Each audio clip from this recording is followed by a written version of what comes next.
எங்கெல்லாம் என் உதிரம் சிதறுகிறதோ அங்கு மற்றொரு இரத்த பீஜன் உதயமாவான்.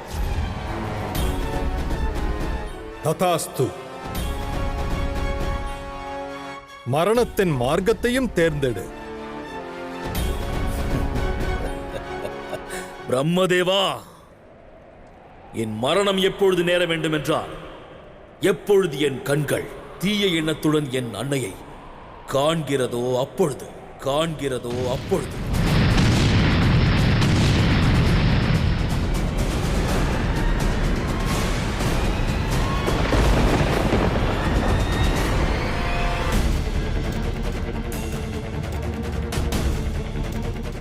சிந்திக்காதீர்கள் பிரம்மதேவா, வரத்தை அழியுங்கள். மைந்தன் எவ்வாறு தன் அன்னையை தீய எண்ணத்துடன் காண்பான்?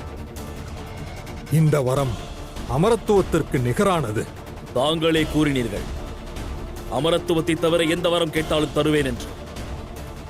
பிறகு எதற்கு இந்த தயக்கம்?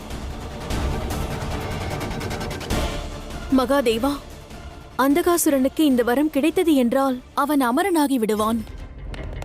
ஆனாலும் இந்த வரத்தை பிரம்மதேவர் அவனுக்கு தந்தாக வேண்டும்.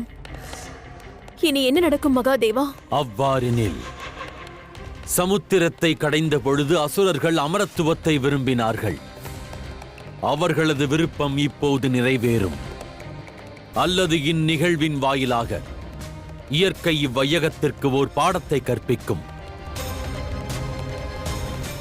எதுவாயினும் சரி, எது சரி தவறு என்று பிரித்தாய்வது மிக கடினமான ஒன்றே. எனவே அமைதி கொண்டிருங்கள். ஆகையால் நிகழ இருப்பதை பொறுத்திருந்து காண வேண்டும்.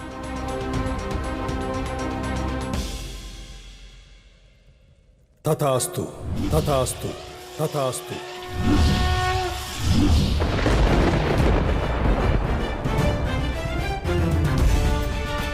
எப்பொழுது உன் அன்னையை நீ தீய எண்ணத்துடன் காண்கிறாயோ அப்பொழுதுதான் உன் மரணம் நேரும். அதுவரை நேராது.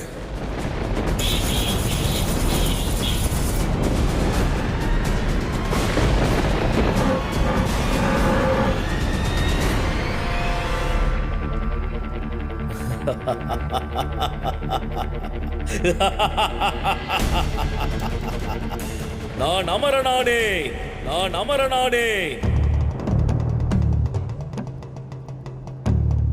ஏனென்றால் வையகம் தலைகீழாக மாறினாலும் இந்த அந்தகாசுரன் எப்பொழுதும் தன் அன்னையை தீய எண்ணத்தோடு ஒருபோதும் பார்க்க மாட்டான்.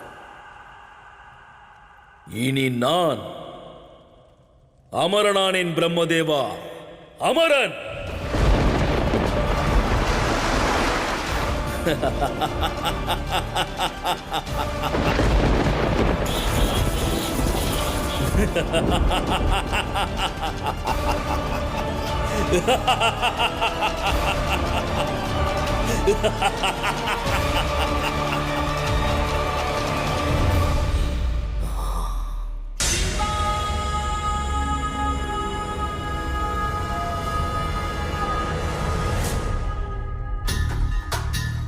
பிரம்மதேவா, எனக்கு தாங்கள் அளித்த வரத்தின்படி என்னை தங்களாலும் தோற்கடிக்க இயலாது. அப்படி என்றால் இப்பொழுது என் கண் பார்வையை பெற்றுவிட்டேன் பிரம்மதேவா. ஆனால் பிரபஞ்சத்திற்கு இருளை மட்டும் தான் வழங்கப் போகிறேன்.